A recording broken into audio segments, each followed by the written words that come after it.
आज ठीक मैं है। शुरू कर दूं। अरविंद केजरीवाल जी बाहर आए अभी, हाँ। एक स्टेटमेंट दे रहे थे कि 4 तारीख को नतीजा आएगा। आप लोग कह रहे हैं 4 तारीख 400 पार। हम्म। वो कह रहे हैं कि 4 तारीख को इंडिया आएगा तो 5 तारीख को मैं तो जेल से नतीजा देखूंगा, लेकिन अगर 4 को इंडिया आ गया तो 5 को मैं बाहर आ जाऊंगा, और अगर 4 को नतीजा मेरे फेवर में नहीं आया तो मुझे अंदर बैठा रहूंगा, ये लोग बैठाए रहेंगे मुझे। तो आपके तो अच्छे मित्र भी हैं केजरीवाल जी। देखिए, केजरीवाल जी अपने विश्वसनीयता खो चुके हैं शुभंकर भाई। मतलब वो सुप्रीम कोर्ट पे सवाल उठा रहे हैं।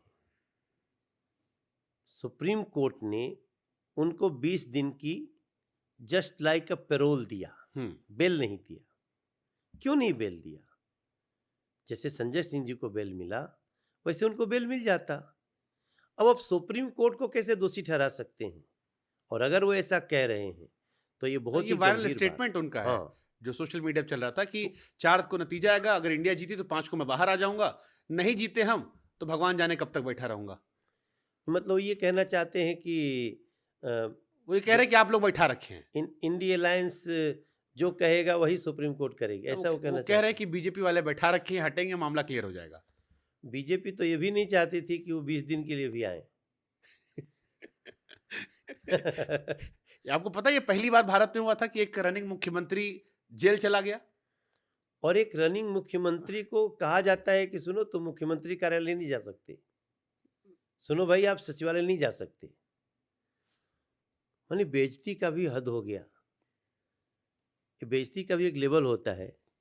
अरे काहे आए भैया, अंदर बैठे रहते हैं, अंदर आपका इज्जत उज्जत था, आपको बाहर भी कर दिया गया और चेहरे वो पे काले काले अक्षर से लिख दिया गया ये भ्रष्टाचारी है, he can't get bail. But वो तो कॉन्फिडेंट है कि हम सातों निकाल लेंगे इस बार।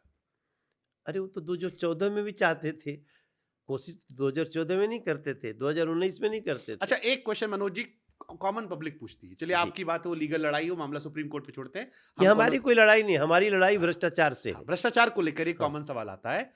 एक सवाल जो आम जनता के मन में भर गया अभी, वो कहती है कि यार जब स्टार्ट आप उठाते हो तो ईडी ने 2014 के बाद तकरीबन 120 नेता जो उठाए, उसमें से 95 से 100 नेता विपक्ष के थे।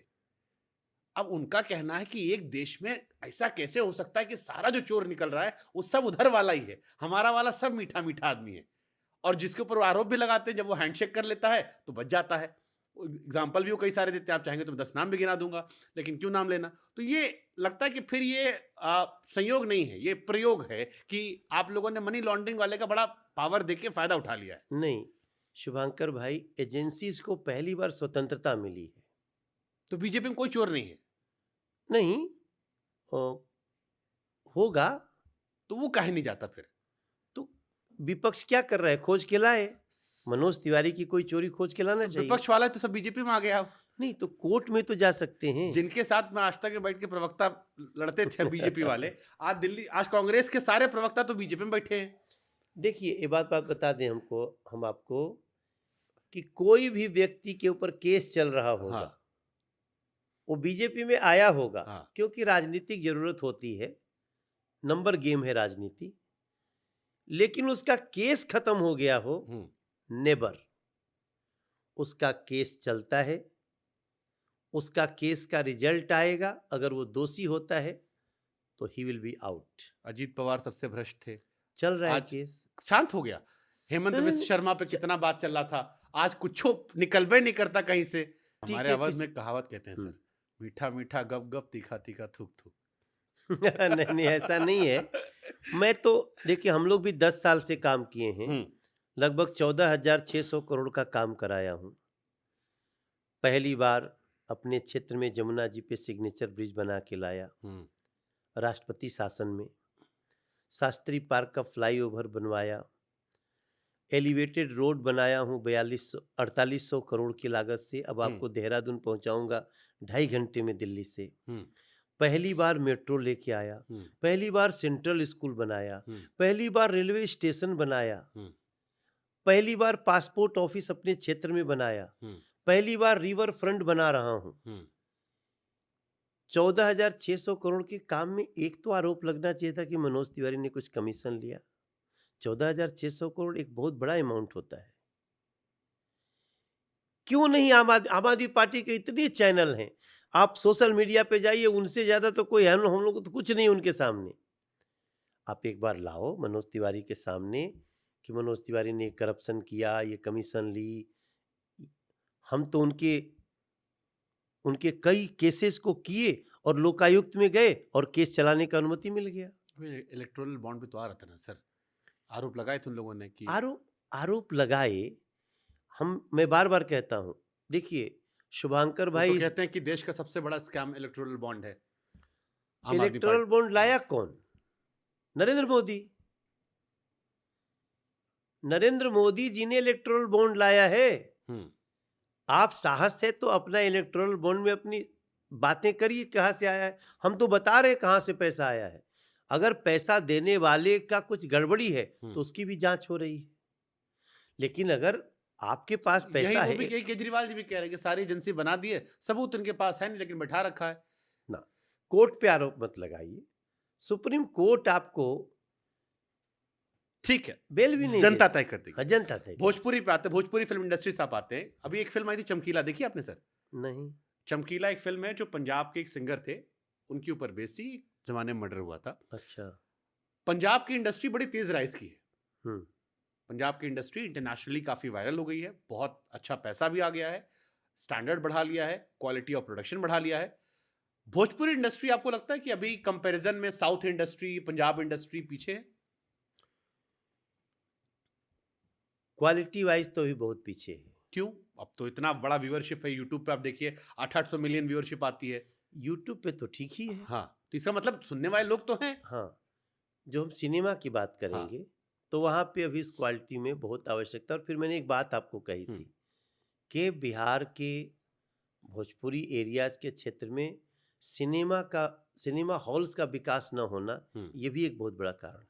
ठीक है, एक जो सबसे बड़ा आरोप भोजपुरी इंडस्ट्री पर लगता है और जो आप पर भी लगता रहा है कि हालांकि उस दौर में जब ये गाने आए थे बड़ा एंजॉय किया था लोगों ने, मैं खुद कह रहा हूं कि बड़ा मौज काट के सबने सुनी है। और चमकीला जी का जिक्र भी मैंने इसीलिए किया था। चमकीला जी पंजाब के एक सिंगर थे जो गाना गाते थे 80 के दशक में, और थोड़े डुअल मीनिंग सॉन्ग थे, लेकिन उनका बहुत बड़ा फैन बेस था। बाद में उनकी हत्या करवा दी गई। अभी इम्तियाज अली देश के जाने माने डायरेक्टर हैं, उन्होंने फिल्म बनाई, दिलजीत दोसांझ, परिणीति, इन लोगों ने इसमें एक्ट किया और काफी उसको लोग पसंद कर रहे हैं। और चमकीला के गाने दोबारा ट्रेंड में आ गए।